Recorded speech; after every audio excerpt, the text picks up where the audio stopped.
Hi guys, and welcome back to another episode of my Hornby hobby. So, I hinted in the last video that we were going to be putting the A4s that I have in my collection together. So, welcome to the York Railway Museum. So, these are my 4 A4s. I think I'm going to stop now with A4s. I think I've got more. I think I've got enough. Part of me wants to get the Dwight D. Eisenhower and the Dominion of Canada, but I'm happy with these. So I think we should start at the beginning. Ooh. Okay, own up. Who remembers this? This is the Golden Plover. This was my first A4 locomotive and my first tender drive. And it's given me no end of grief for the entire time I've owned it. I had to buy another one because, well, what I thought it was the bearings that they kept slipping out of their holders, and that's what made the wheels lock up. But yeah, it wasn't that. So I bought this from Mark's Models in the brief break between lockdowns. So it would have been August time, I think. Because I got it short. So I got the layout in July, either June or July. And I just went to Mark's and got this. I think I might have gotten it either 2020 or 2021. Let me know in the comments which one it is. It is a gorgeous look, I will admit. And it's one of the A4s that doesn't have the stupid splashes over the wheels which cover them up, which I absolutely hate. You know, it just doesn't look good. Because it covers the wheels, it covers the valve gear, you can't see the action. So zooming in even further. So there's her running number 60031, and she is sporting the early BR crest, whereas the Mallard has a much later one, I believe. And then you can see the lining on the boiler, and it is an all-round gorgeous locomotive.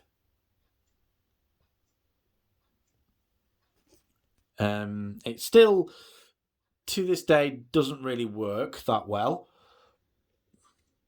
I mean, it's missing a traction tyre on the tender, and the wheels keep locking up, and plus the tender body doesn't sit flush on the chassis. I mean, you might be able to see it from this angle, that the top's ever so slightly raised up. There, see.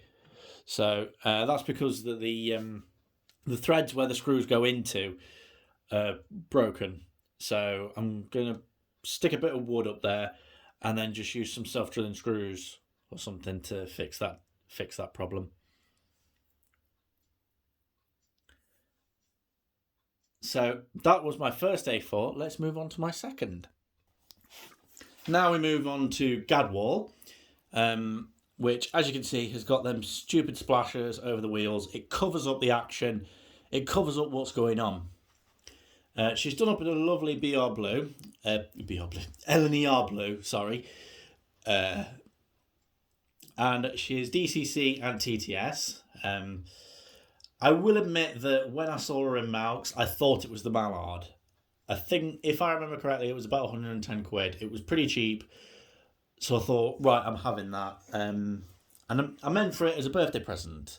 Because I thought, right, I'll grab this, then Mum can wrap it up and give it to me as a birthday present.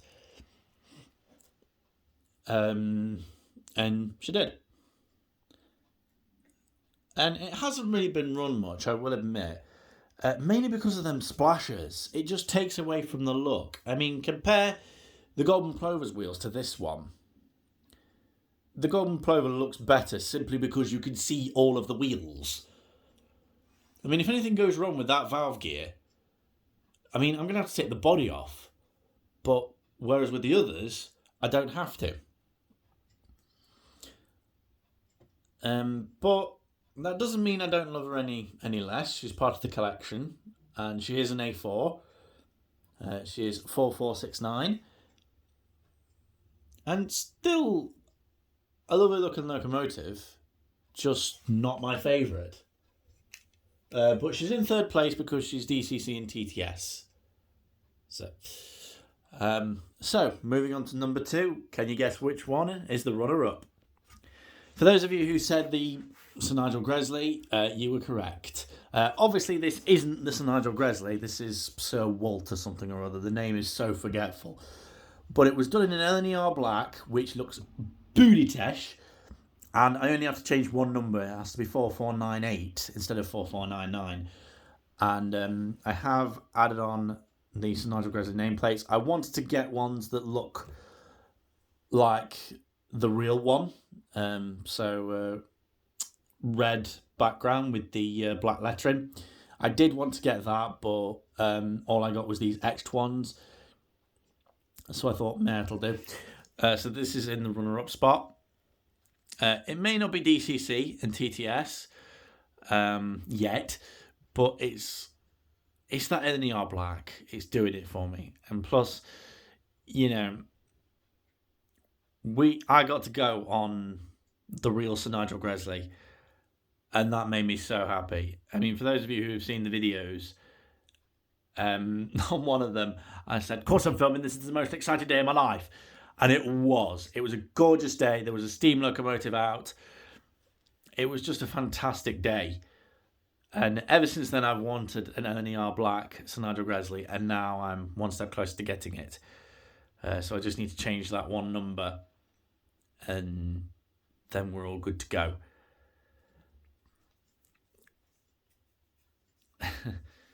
So it's just a really striking livery, something that that deters from either a BR green, a BR blue, or LNER blue. It's a win in my book. I mean, I'd love to get an LNER black Flying Scotsman, to be honest. I think I did actually see one once, or at least an A1, but I didn't pick it up, and I regret that now. So, the number 1 spot for my favourite A4 is the Mallard. Now, I am a bit of a hypocrite, to be honest, because when I first started doing this Hornby hobby, I'm pretty sure I said on camera, I'm not getting the Flying Scotsman or the Mallard because everyone has them. Fast forward, I've got the Flying Scotsman. Fast forward again, I've got the Mallard. And this one, 60022, and you can see it's got the, I'm pretty sure that's a later crest, isn't it? With the line over the top. And that blue looks so striking. I love blue on locomotives. Especially, well, the darker the better. I mean, that's why I want the S&D GR Ginty. This is the record breaker Mallard. This is celebrating her achievement. The Flying Scotsman was the first one to get up to 100 miles an hour and hold the speed record on rails, but then the Mallard beat it. So 2 of Gresley's engines, 2 of his designs, they've done it. And I don't think it's ever going to get beaten, to be honest, unless someone designs another A4 using Gresley's designs, Gresley's plans, and so on and so forth, does the streamlining on the boiler and gives it the water trough system and so on and so forth. I reckon they can do it. Maybe. But I don't think anything else will, to be honest. Because no engine can deal with pressures and speeds of that magnitude except the Mallard. It's designed and built specifically for that. So, there you go. That's the end of this video. So that's my A4s. Will I get any more? I don't think so. I think I've got enough here. And I love each and every one of them. Granted, I don't really love the golden plover that much, or gadwall. To be honest, those two never really go out. But behind closed doors, the Sir Nigel Gresley has done more miles out of all three of them, I'd say. And soon the Mallard will join it. And they're all gorgeous locomotives. I love each and every one. And I'd be happy to, run any of them for anyone who wants to see them running. So, just make a request and I'll try and make it happen. But that's it for this video, guys. Hope you've enjoyed it. If you did, like, comment and subscribe. Always much appreciated. And until next time, stay safe and thanks for watching.